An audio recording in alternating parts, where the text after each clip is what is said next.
네, 안녕하십니까. 자, 이번 시간 우리가 외국인 임명부터 보도록 하겠습니다. 자, 이 공무원 임명하는 건데 한국 공무원인 거죠. 그래서 이 외국인을 임명한다는 것은 원칙적으로 안 되겠죠. 그래서 외국인은 대통령령으로 정하는 특수한 분야에서 예외적으로만 임용이 되는 겁니다. 그러나 외국인을 임명한다 하더라도 나라와 나라 사이에 이해가 들이댈 수 있으니까 국가안보나 이런 거 관계될 때는 제한될 수 있겠죠. 자, 그런데 외국 국적도 갖고 있고 한국 국적도 갖고 있고 둘 다 있을 때 그런 사람 우리가 복수 국적자로 합니다. 그래서 예외적으로 허용되는 경우가 있는데 이런 사람도 일단 한국 사람이니까 원칙은 공무원으로 임명될 수가 있겠죠. 그러나 아무래도 외국 국적도 같이 가지고 있다 보니까 이것 때문에 지금은 어느 정도 제한될 수 있는 분야가 있다는 겁니다. 그럼 제한될 수 있는 분야는 어디냐? 당연히 나라와 나라 사이 이해가 대립되는 어떤 국가의 존립, 그죠? 헌법의 기본 질서 이런 부분이라든지 아니면 내용이 누설되었을 때 국가 이익을 해하게 되는 보안, 기밀 분야, 그다음 외교, 국가 간 이해관계 이런 것들은 아무래도 복수 국적자가 임명되기가 힘들 것 같다 이런 뜻입니다. 이런 경우에 제한될 수 있습니다.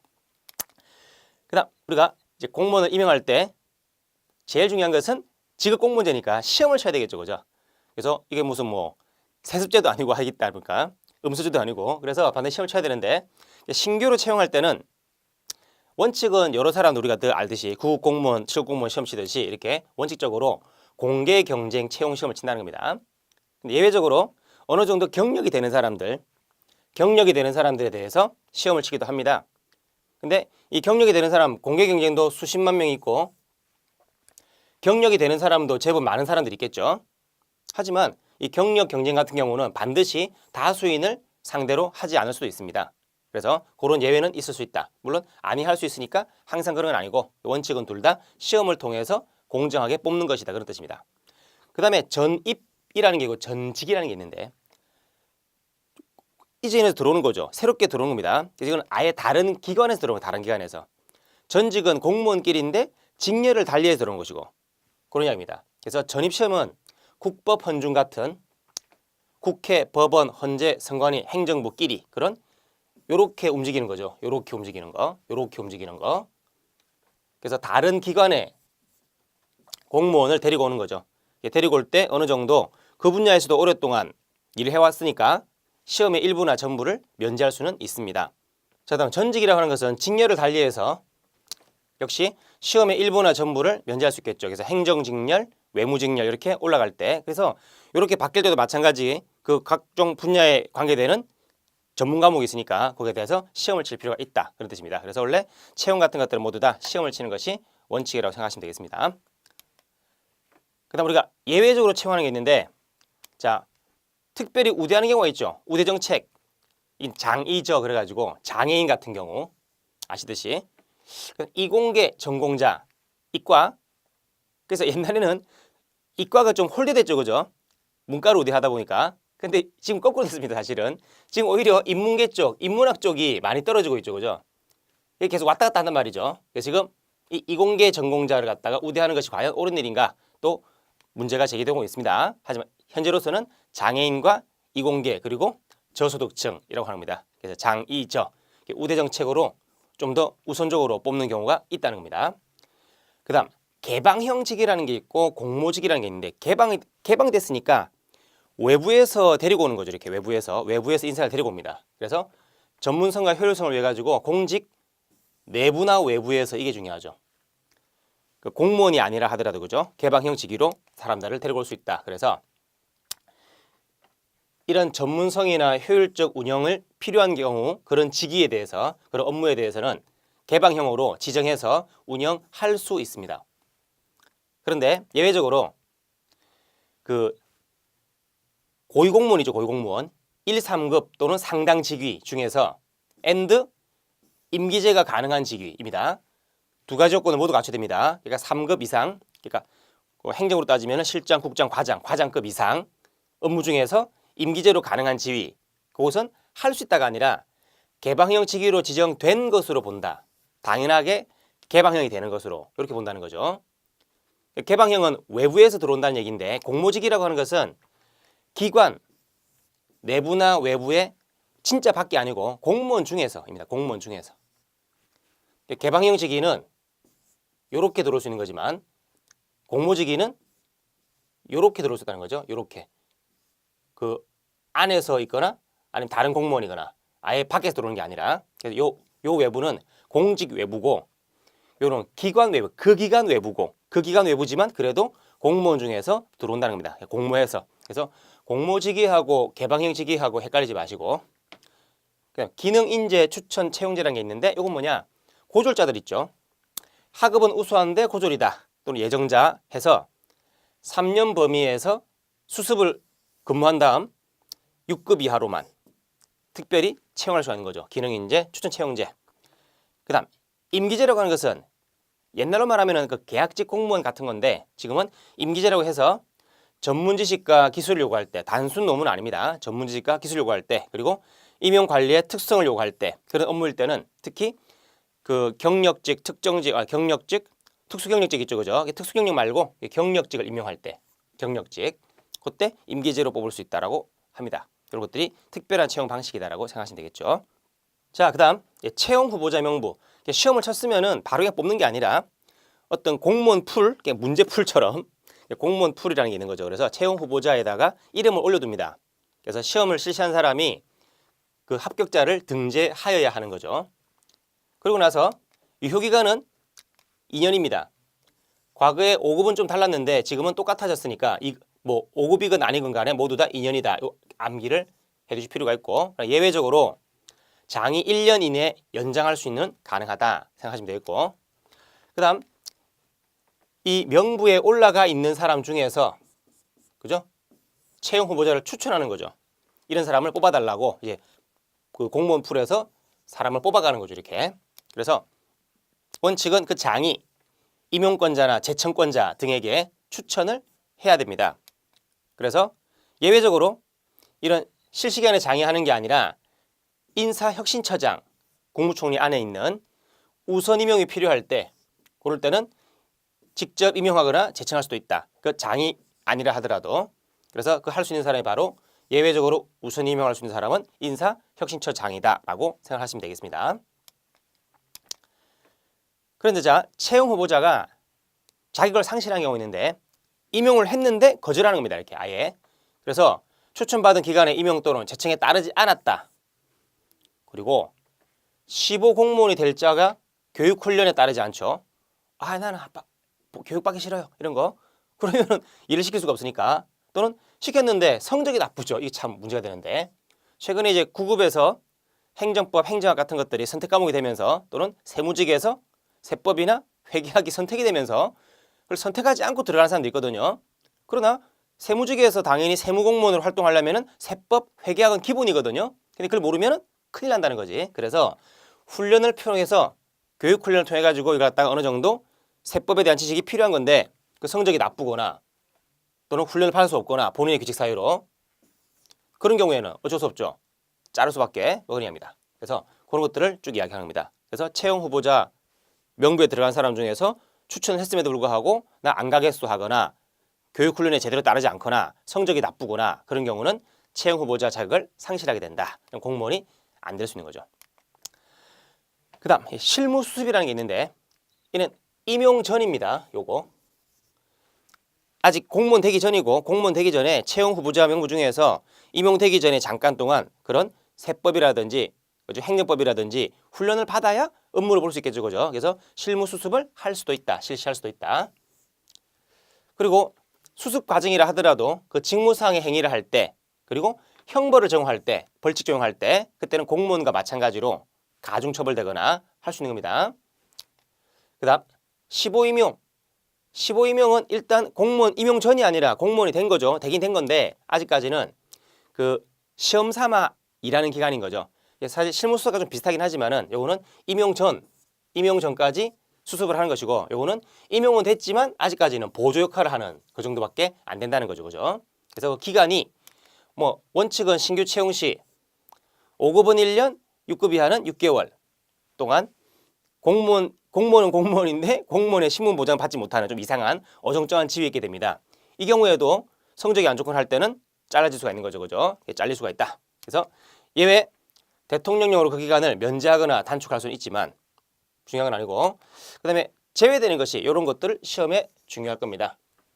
그러니까 공무원 되고 나서 이제 가령 6급 이하라면은 6개월 동안 15가 되는 거죠. 그 다음에 정식으로 15 떼고 이제 진짜 공무원이 되는 건데, 실무 수습은 임용 전에 할 수 있는 거죠. 임용 전에 이렇게 실무 수습이고, 그런데 이제 일을 쉬죠. 휴직 또는 직위 해제당하거나 뭐 이런 차이점은, 요거는 제재를 가는 건 아니고 요거는 제재를 가는 거죠. 어쨌거나 쉬는 겁니다. 그리고 정직과 감봉은 징계 일종이죠. 둘 다 1개월에서 3개월 사이. 그래서 정직, 감봉 이런 것들은 다 일을 쉬고 있는 동안이니까 요 중간에 한 정직을 1개월 받았다 그러면은 요만큼 더 늘어나겠죠. 그죠? 15기간이. 그래서 15 임용 기간에 이런 기간들은 제외한다는 것을 기억하시면 되겠습니다. 그 다음에 그 15 중에서도 근무 성적, 훈련 성적이 불량하다.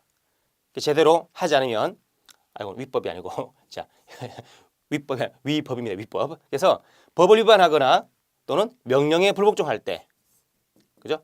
그래서 성적이 나쁘거나 아니면 법을 어기거나 명령에 따르지 않거나 이런 경우에는 면직하거나 면직을 재청할 수 있다 하는 것들을 기억하시면 되겠습니다. 그래서 15 임용 중에서는 어느 정도 신분 보장을 받지를 못한다는 그런 특성이 있습니다.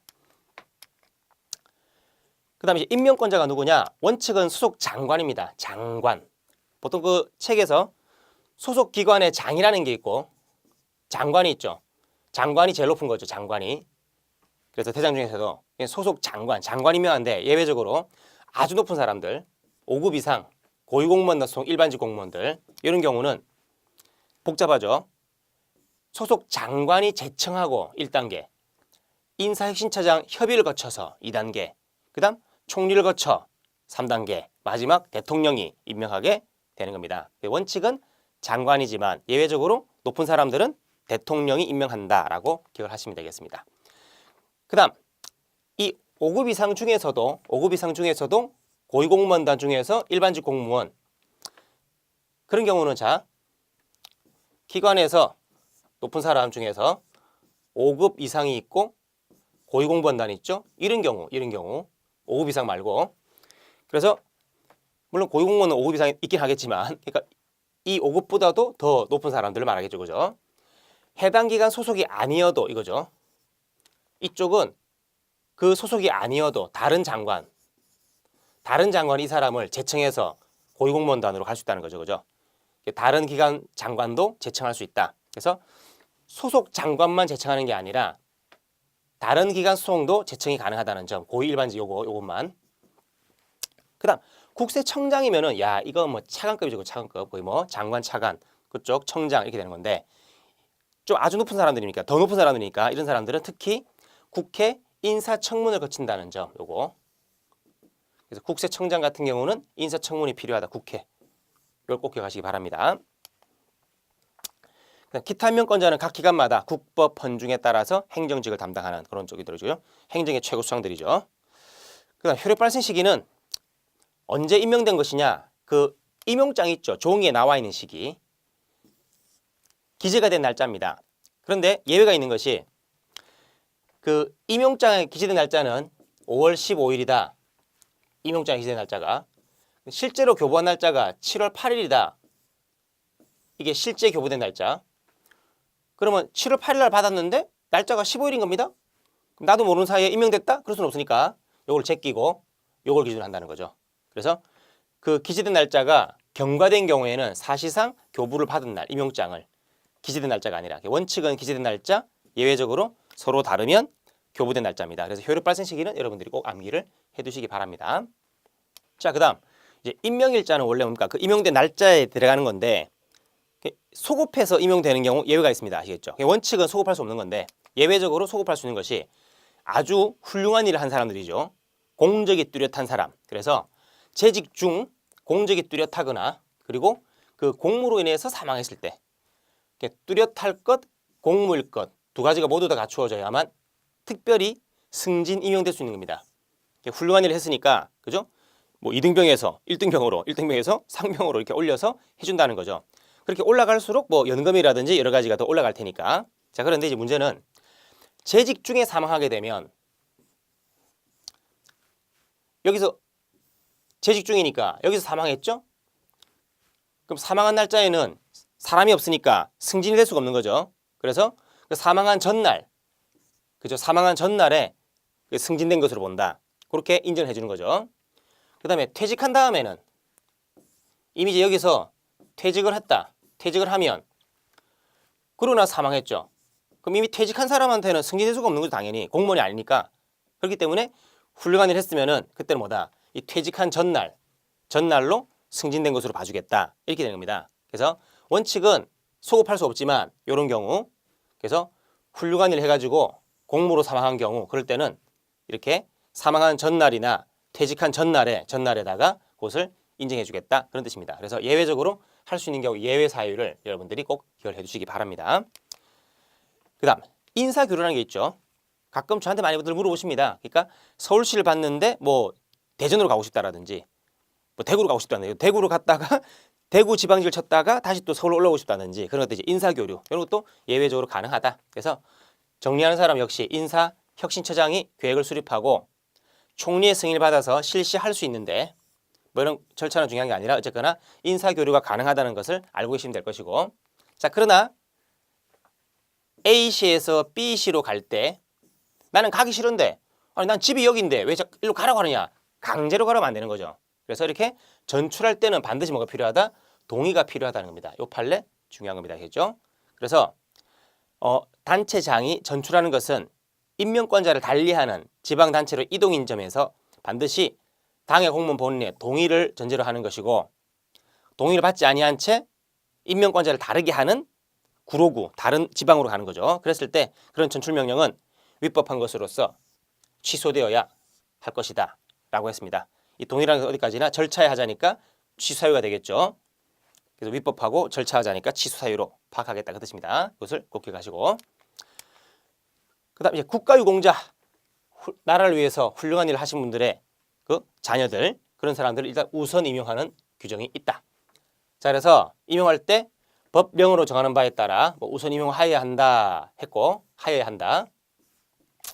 그 다음 그 사항은 국법 헌중이죠. 국회 다 행정기능 담당하는 곳이죠. 각 기관마다의 행정 업무를 담당하는 국법 헌중, 그리고 행정부 같으면 인사혁신처장이 관장한다. 다만 그 임용에 관한 법령의 제정 개폐, 중요정책에 관한 국가보훈처장과 협의한다. 보통 이렇게 유공자에 대해서 그 혜택을 주는 사람은 국가보훈처장이니까 이런 사람들과의 협의가 필요하다는 점 아시겠죠? 조심할 것이 뭐냐면은 관장, 업무를 주관하는 사람은 인사혁신처장이라는 겁니다. 그런데 협의를 거치는 사람은 국가보훈처장이라는 거죠. 이 두 가지를 헷갈리지 마시고 이 두 가지를 안 헷갈릴수록 하시기 바랍니다. 그 다음 지금까지는 우리가 공무원 관계 발생이죠. 임명을 어떻게 할 것인가. 이제부터는 변경되는 겁니다. 변경되는 것은 공무원 신분은 그대로인데 그 입장이 좀 바뀌는 거죠. 이렇게 승진된다는 것은 같은 직렬입니다. 같은 직렬, 동일 직렬에서 상위 직급, 계급이 올라가는 거죠. 그죠? 1급, 2급 상부할 때 위로 올라가는 거, 그런 임명을 말합니다. 그래서 업무 성적이나 능력, 경력 등을 고려할 것이다. 그래서 승진되는 것은 여기 행정 직렬 있고 뭐 외부 직렬 있으면은 이런 것들은 다 뭡니까? 이렇게 가는 거죠. 위로 가는 거. 동일 직렬 안에서. 나중에 뒤에서 하는 내려가는 거를 강임, 이런 강임은 이렇게 내려가는 게 아니라 이렇게도 갈 수 있습니다. 다른 직렬, 동일 직렬 또는 다른 직렬. 승진은 동일 직렬만 가능하다. 그럼 직렬과 직렬을 바꾸는 것은 아까 말씀드렸던 것처럼 전직이죠. 전직. 직렬과 직렬을 다르게 하는 전직입니다. 전직이라고 하는 것은 다른 직렬 임용되는 것이고, 그래서 행정 직렬, 외무 직렬 옮겨가는 거니까 반드시 필요한 것은 시험이다. 그렇습니다.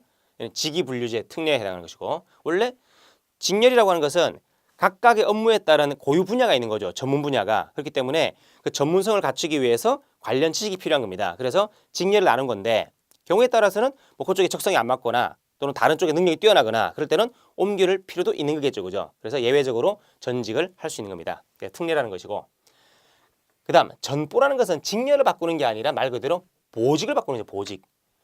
동일 직급 보직 변경입니다. 주택과장에서 청소과장으로 청소과 이렇게, 또는 도로과 이렇게 바뀌는 거죠. 그래서 동일 직급 똑같은 뭐 3급에서 뭐 5급에서 그죠? 이렇게 거기서 이렇게 바꾸는 거죠. 이렇게 요거를 다른 직렬로 넘어가면 전직이고 안에서 바꾸면 전보 이렇게 바뀌면 전직이 됩니다. 그래서 또는 고위공무원단 간 직위 간의 보직도 바뀌는 것이고 계급 구분이 없으면 꼭 수평으로 간다는 게 아니라 두리뭉실하게 그냥 뭐 대충 이렇게 간다는 얘기죠. 그래서 계급 구분이 없으면 고위직위와 대통령이 정하는 직위 간에서 왔다리 갔다리 적당히 옮기는 거 그것도 전보에 해당한다 그 뜻입니다. 그 다음 이 보직을 줬을 때 직위를 줬으니까 그 업무에 대해서 전문성 활용이 좀 필요하거든요. 그래서 그 분야에서 오랫동안 근무한 사람들은 아무래도 그 분야의 일을 잘 하시겠죠. 그죠? 그러면 그것을 갖다 잘 살리기 위해서는 이걸 툭 하면 옮겨버리면 일을 제대로 습득하지도 못한 상태에서 옮겨버리면 일이 제대로 안 된다는 겁니다. 그렇기 때문에 이런 보직 기간은 최소한 3년입니다. 3년 요거 3년 동안 좀 일을 하게 해줘라 이거죠. 그래야 뭐 이렇게 전문성을 가지든 제대로 업무를 파악하든 할 거 아닙니까? 그래서 이쪽 일도 3년 이쪽도 3년 하다 보면은 여러 분야의 다방면으로 아주 뛰어나겠죠. 그죠? 그런 사람들이 승진 가능성이 높아진다는 겁니다. 아시겠죠? 그런데 자 고위공무원들은 짧습니다. 그거는 2년.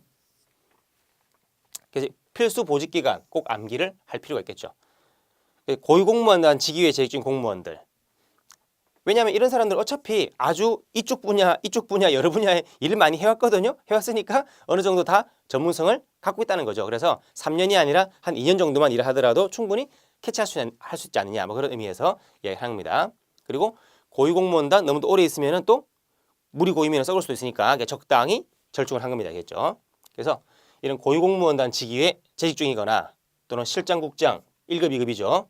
거기에 대한 보조기간, 그 밑에 있는 보조기간이나 상당하는 보좌기간의 3, 4급 이런 보직기간 아시겠죠? 뭐 이런 거 다 외울 필요 없겠지만 그래서 쉽게 말하면 원칙은 3년, 좀 높은 사람들은 2년 이 정도로 기억을 하시면 되겠습니다. 그 다음 복직이라고 하는 것은 일을 쉬었다가 회복되는 거죠.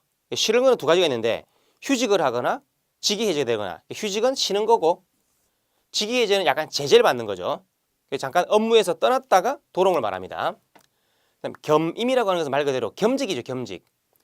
A와 A 업무와 B 업무를 동시에 다 하는 겁니다. 오, 대단한 능력이죠. 그죠? 동시에 다 할 수 있다는 게. 그래서 특정한 직위를 보유하면서도 다른 공직에 또 임용되는 거죠. 두 가지 업무를 같이 하는 겁니다. 또는 다른 기관이나 단체, 임직원을 공무원으로 임용하는 거죠. 그러니까 일반 뭐 다른 사법인의 감사라든지 이런 사람들을 갖다가 공무원으로 같이 겸직을 시키는 거죠. 전문성 활용을 위해 가지고 뭐 이런 것들이죠. 그래서 공무원이 두 가지를 하거나 아니면은 저쪽 업무와 이쪽 업무를 같이 하거나 뭐 예외적으로 물론 공무원 사회에서 뭐 컴퓨터 전문가라든지 물론 주식 전문가라든지 이런 게 잘 없을 수가 있으니까 필요할 때 잠깐 겸직을 뭐 시킬 수 있다는 겁니다. 자, 그다음 파견이라는 것은 우리 기관에 근무하는 사람을 다른 쪽에 보내는 거죠. 근데 아예 보내버리면 전직이고 잠깐 보내는 게 파견인데 그렇다 아주 잠깐 또 아니고 아주 잠깐 아니고 그냥 오늘 하루 갔다 오는 것은 출장 갔다 오는 거고 그런 겁니다. 그래서 다른 기관의 업무를 지원하거나 또는 연수, 능력 발전 등을 위해서 파견되는 거죠. 야, 가서 좀 배우고 와라 하거나 야, 가서 좀 도와줘라 이런 뜻입니다. 자, 중요한 거는 일정 기간이라는 점에서 완전히 영구적 이탈인 전직과 다르다는 점 기억하셔야 되겠죠. 일정 기간. 그리고 자기 A를 버리고 갑니다. 아까 겸임은 A도 하고 B도 하는 거지만 파견과 전직은 아예 없어지는 거죠. 요걸 담당하는 거지. 본래 직무를 떠나는 겁니다. 그런 점에서 겸직과는 다르고 그 다음 다른 기관에서 근무하게 하는 임용행위 일종이다 하는 점 기억하시고 그러니까 일단은 일정 기간 완전히 가 있는 거죠. 하루 왔다 갔다 하는 게 아니라고요. 하루 왔다 갔다 하는 정도는 출장이라는 출장, 직무명령에 불과한 것이고 어떤 뭐 임용행위가 아니라 그냥 일상적으로 일어나는 직무명령에 해당한다. 그런 이야기 되는 겁니다. 그래서 이 파견, 겸임 이런 것들을 잘 헷갈리지 않도록 정리하시기 바랍니다. 파견됐지만 아예 전직처럼 이쪽을 완전히 떠난 게 아니죠. 그래서 월급은 어디서? 월급은 원 소속 기관에서 준다는 거. 이거 많이들 헷갈리시니까 조심하시기 바랍니다. 원 소속 기관. 그러니까 휴직하는 것은 쉬는 건데 신분을 보유한 상태에서 일시 해제가 되는데 직위 해제와 다른 점은 요거죠. 벌 받는 게 아닌 겁니다. 사고 친 게 아니라 몸이 아파서 쉬거나 또는 다른 업무 때문에 쉬거나 이런 것들 말합니다. 직무에 종사하지 않는 것은 직위해제와 비슷하지만 제재적 성격을 가지지 않는다는 게 직위해제와 다른 점이다 생각하시면 되겠습니다.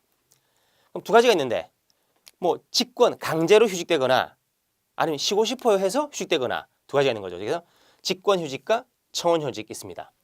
직권휴직은 법에 정해진 사유로 본인 의사와 무관하게 휴직을 명하여야 합니다. 강제로. 그러나 청원휴직이라는 것은 법정 사유가 있을 때 무조건 자기 마음대로 쉬는 건 아닙니다. 공무원이니까 국가 업무를 해야 되는 거죠. 그죠? 그렇기 때문에 법에서 정해진 사유를 인해 가지고 본인이 원할 때 명할 수, 이거는 하여야, 이런 차이가 되는 거죠. 그래서 직권휴직, 청원휴직이 있다. 자, 그런데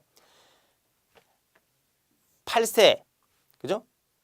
8세나 초등학교 이하 어린애들, 쉽게 말해 어린애들, 만 8세 초2 이런 어린애들을 키우기 위해서 또는 임신, 출산 이런 것 때문에 육아휴직을 쓰겠다. 그럼 뭐가 됩니까? 눈치가 보이거든요. 자꾸. 아니, 왜 당신은 자꾸 일 안 하고 나가느냐? 뭐 남녀 차별하지 말라며? 뭐 그러면서 그때는 또 이렇게 왜 여자만 우대하느냐? 또 자꾸 이런 말 하니까 눈치 보여가지고 못한다고.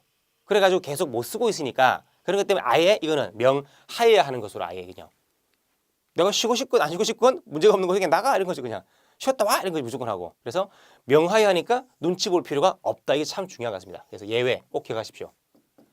청원 휴직 중에서도 그죠? 8세 초등학교 2학년 이하 또는 임신 출산 이런 거 위해서는 휴직을 명하여야 한다는 거 중요합니다. 예외적으로 너무 급박한 사정이 있을 때는 좀 잠깐은 임신 상태라도 일은 할 수 있겠죠. 그죠? 그래서 대통령령으로 정하는 특별한 사정이 있으면은 뭐 명하여야 하는 게 아니라 명할 수도 있겠죠. 그럼 예외는 인정하고 있지만 원칙은 명해줘야 됩니다. 뭐 이런 게 있으면 오히려 또 눈치 볼 수 있는 사정이 되지 않을까 싶기도 한데 그래서 없을 수는 없겠죠. 그죠? 항상 예외라는 건 있는 거니까. 그 다음 쉬었다가 오면은 이제 복직을 하게 되는데 휴직 기간 중 사유가 소멸했죠. 그리고 이거는 종료, 그러니까 휴직하는 기간 중간이냐 아니면 끝나고 나서냐 이겁니다. 기간 중에 사유가 소멸하면은 신고를 해야 됩니다. 신고. 그리고 끝나고 나서 사유가 소멸하면 신고하죠. 신고하면 복직을 명하여야 하는 거죠. 당연히 복직이 되는 거니까. 기간이 종료하면 요 끝나고 나서부터 30일 안에 요거 암기가 필요하겠죠. 30일 안에 복직 신고를 하면은 그때는 명하는 게 아니라 그냥 당연히 복직된 것으로 요 30일 안에 신고하면은 그날 임명된 거죠. 요건 신고하고 복직을 명하면 임명이 되는 것이고 이런 차이가 있는 거죠. 그래서 휴직 기간이 끝난 다음에는 신고로서 바로 복직이 되는 것이고 그 전에는 신고하더라도 바로 복직이 아니라 복직을 명하여야 하는 것이고 이런 차이점만 기억해 두시면 되겠습니다.